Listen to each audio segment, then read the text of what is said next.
तो संधि की परिभाषा बताओ महिमा, बताओ संधि क्या है?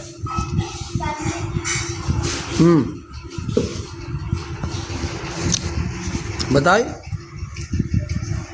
तो बताओ महिमा।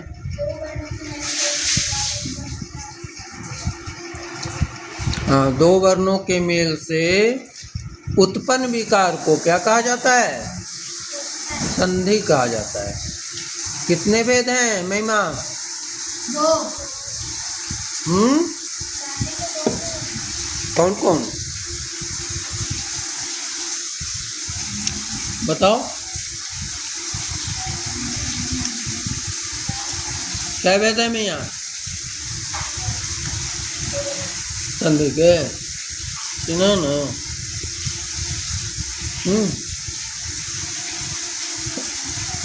क्या भेद?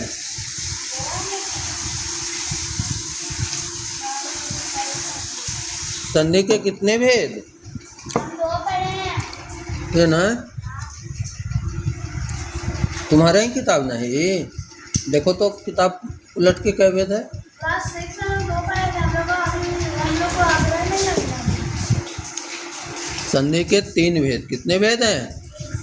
देखो बुक में है, तुम्हारे बुक में संधि। संधि के कितने भेद हैं? स्वर संधि, व्यंजन संधि और विसर्ग संधि। कौन कौन? स्वर बताओ, बोलो बाबू, कौन कौन संधि? कुछ कुछ बताए। संधि के कितने भेद?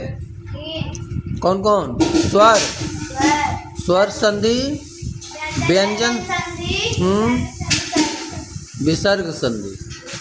स्वर संधि की परिभाषा बताओ महिमा।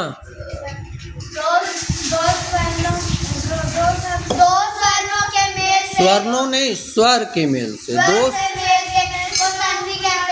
जो विकार उत्पन्न होता है उसे क्या कहा जाता है? जैसे रमेश, रमेश कौन संधि है? हाँ, एक सप्तर्षि, ये सब क्या है? स्वर संधि है। महर्षि, नयन, पावक।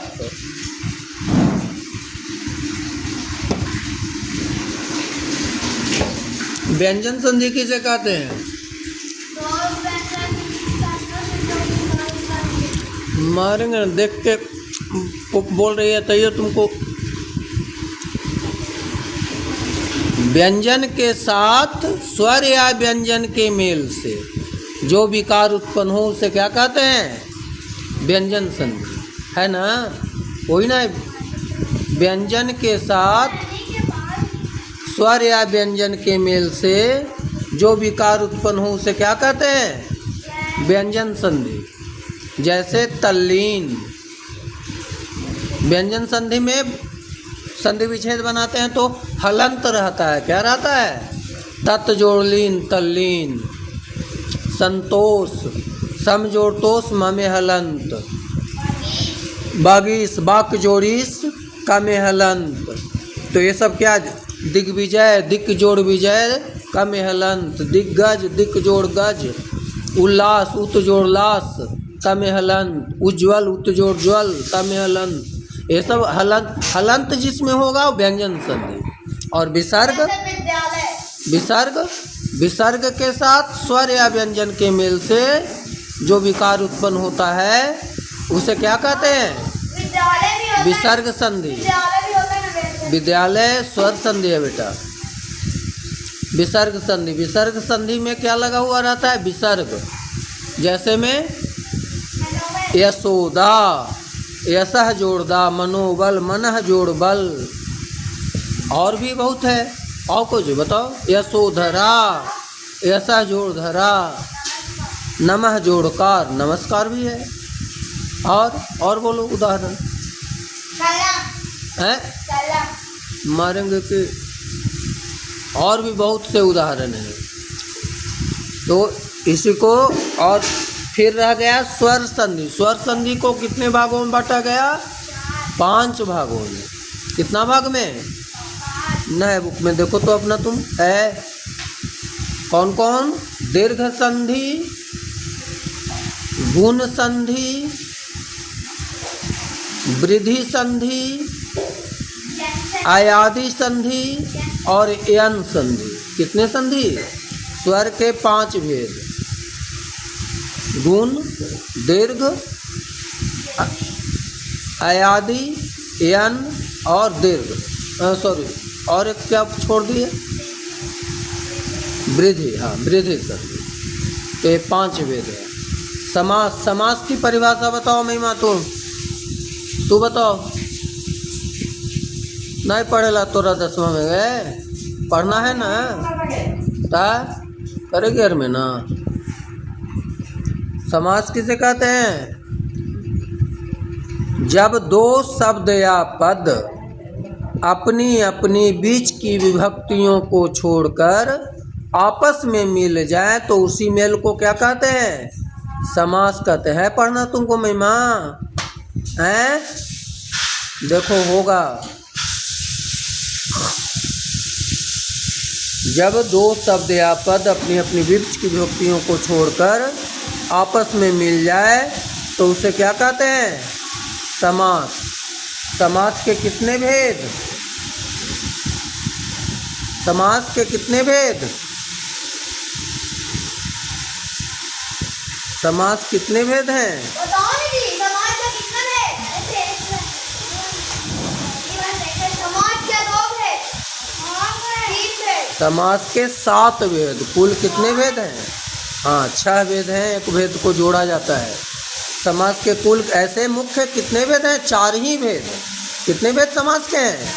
लेकिन उसी को बढ़ा करके कितना कर दिया गया? 6 नहीं 7। कितना? 7। कौन कौन? सुनिएगा। अव्ययी भाव समास, सबसे पहला अव्ययी भाव समास। दूसरा तत्पुरुष। दूसरा क्या? तीसरा कर्मधारय। तीसरा कौन सा समास? कर्मधारय। चौथा द्विगु समास। 5वां द्वंद्व समास।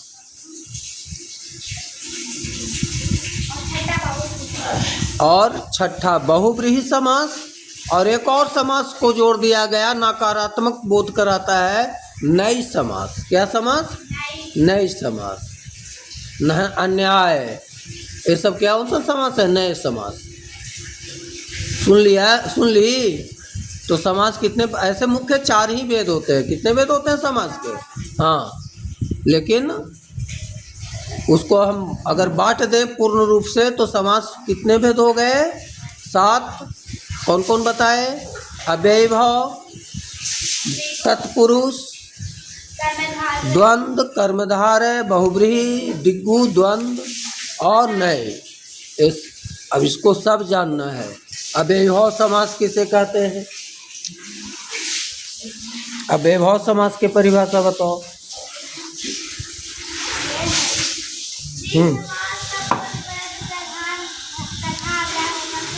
प्रथम जिस समास, अव्यय नाम से ही पता चलता है, अव्यय भाव, जो अव्यय का भाव प्रदर्शित करे, जो जिसका प्रथम पद क्या हो?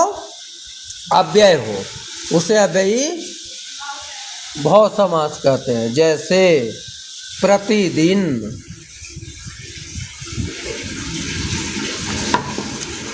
प्रतिदिन कौन सा समास हो गया? अव्यय भाव। और उदाहरण बताओ अव्यय भाव का। यथाशक्ति, यथोचित, ये सब क्या है? अव्यय भाव। इसमें प्रथम पद क्या होते हैं? अव्यय होते हैं। हाँ, अलौकिक, ये सब अव्यय भाव। तत्पुरुष, तत्पुरुष मतलब जिसका दूसरा पद, तत् मतलब होता है दूसरा पद प्रधान हो। इसमें जिस समास में अंतिम पद की प्रधानता होती है उसे क्या कहते हैं? तत्पुरुष। जैसे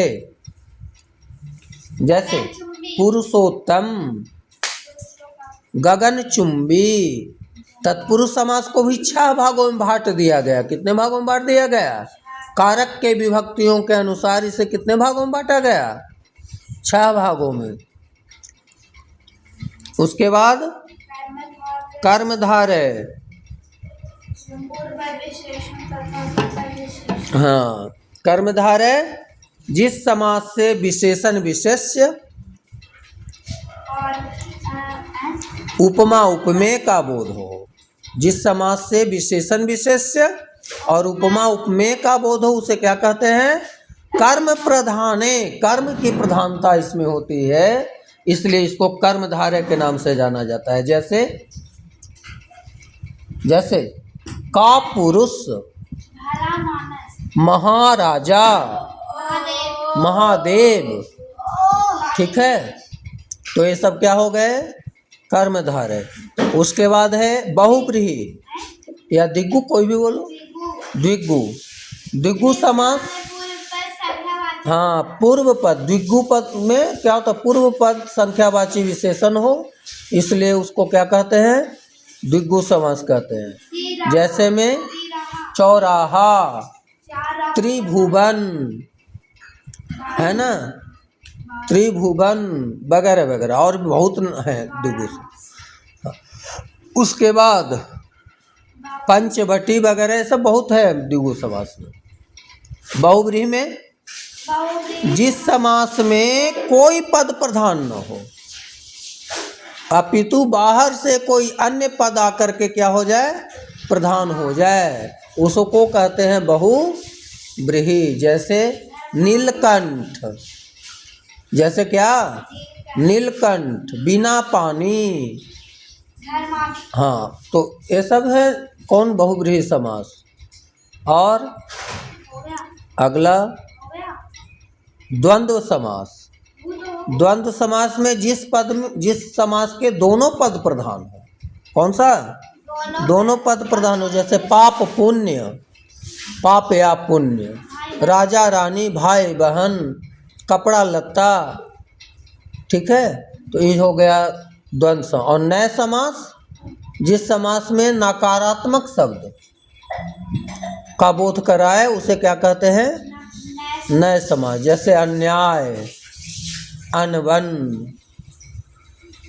ठीक है, ये सब हो गया कौन सा समास? नए समास। तो अगला दिन हम सुनेंगे दोनों से, संधि भी और समास भी। तब बताएंगे संधि विच्छेद और शब्द विग्रह कर समास कैसे बनाते हैं।